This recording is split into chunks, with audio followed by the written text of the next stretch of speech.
பச்சை புடவைக்காரியாய் உன் தாய் மீனாட்சி நான் இன்று வந்திருக்கிறேன். நீ வாழும் வாழ்க்கைக்கு ஒரு நல்ல அர்த்தம் வேண்டாமா? உன்னை யாரும் பெருமையாக நினைக்க வேண்டாமா?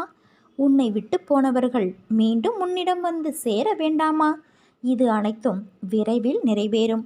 ஒரு நாள் நீ சற்றும் எதிர்பாராத விதமாக ஒரு நல்ல செய்தி உன் வாயிற் கதவை தட்டும்.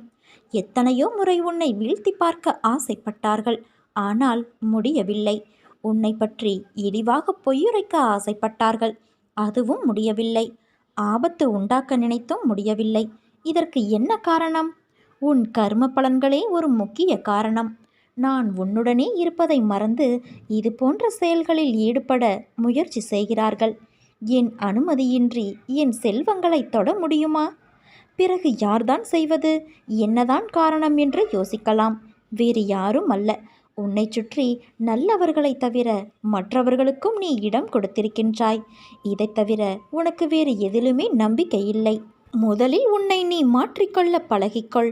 பிறகு நடக்கப் போவதைக் கண்டு ஆச்சரியமாக பார்ப்பாய். நான் உனக்காகவே என் வாயிற்படியில் காத்திருக்கிறேன் குழந்தையே. விரைந்து வா. எப்போது உன் காலடி என்னை நோக்கி திரும்புகிறதோ அப்போதே உன் கர்ம பலன்கள் விலகி உன் கஷ்டங்கள் அனைத்தும் உன்னை விட்டு ஓடி ஒளியும் நேரம் வந்துவிடும். நல்ல நேரம் ஆரம்பிக்கும். வாழ்க்கையில் உன்னை உயர்ந்த நிலைக்கு நான் கொண்டு போகப் போகிறேன் குழந்தையே. உன் அன்பு என்னும் கடல் எவ்வளவு ஆழமாக இருக்கின்றது. என் மீது உனக்கு இருக்கும் அளவு கடந்த பக்தியை எண்ணி நான் பூரிப்படைகின்றேன். உன் வாழ்வில் உன் அன்னையான என் மீது வைத்துள்ள நம்பிக்கை என்பது அளவிட முடியாததாய் இருக்கின்றது.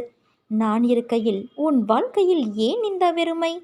நீ ஏற்றிய தீபங்கள் போலவே உன் வாழ்விலும் உன் அன்னையான நான் தீபம் ஏற்றப் போகிறேன்.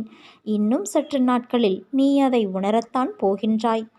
வானத்தில் இருக்கும் சூரியனைப் போல, நிலாவைப் போல, நட்சத்திரங்களைப் போல மின்னி நீ ஒளி வீசப்போகிறாய். சதா சர்வ காலமும் என்னையே நினைத்து என் நாமத்தையே உச்சரித்து கொண்டு இருந்தாலும் உன் மனதில் ஆழமாக புதைந்து கிடக்கும் கவலைகளிலிருந்து உன்னால் வெளியில் வர முடியாமல் தவிக்கும் நிலையை பார்த்து என் நெஞ்சம் பதறுகின்றது. நீயும் நான் கூறும் அறிவுரைகளின்படிதான் நடக்கின்றாய், அதில் குறை இல்லை. ஆனால் நடந்து முடிந்தவைகளை உன்னால் மறக்க முடியாமல் நித்தமும் நீ கண்ணீர் விடுவதை பார்க்க எனக்கு சக்தி இல்லை. நடக்கக்கூடாததெல்லாம் நடந்துவிட்டது. துன்பங்களையெல்லாம் நீ சந்தித்து முடித்து விட்டாய். நீ வாழவே கூடாது என்று நினைத்தவர்களுக்கு எதிரில் தைரியமாக நின்று சாதிக்கும் நீ தனிமையில் கோழையைப் போல அழுகின்றாய். அழாதே, தைரியமாக இரு. உன்னை இந்த நிலைக்கு உட்படுத்தியவர்கள் தன்னிலை உணரும் காலத்தை நான் உருவாக்குவேன். நீ இழந்ததையெல்லாம் வேறொரு வடிவில் உன்னை வந்தடைய நான் வழிவகை செய்வேன்.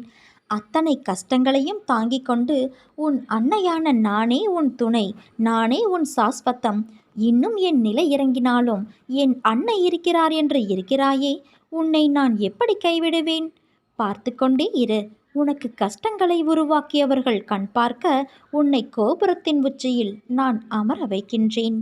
உன் குழந்தைகளால் உன்னை மேன்மையடைய செய்கிறேன். என்னை நம்பு என் தங்கமே. இது உன் அன்னையான என்னுடைய சத்திய வாக்கு. எல்லாவற்றையும் மனதிற்குள் அடியில் புதைத்து வைராக்கியத்தோடு வலம் வா.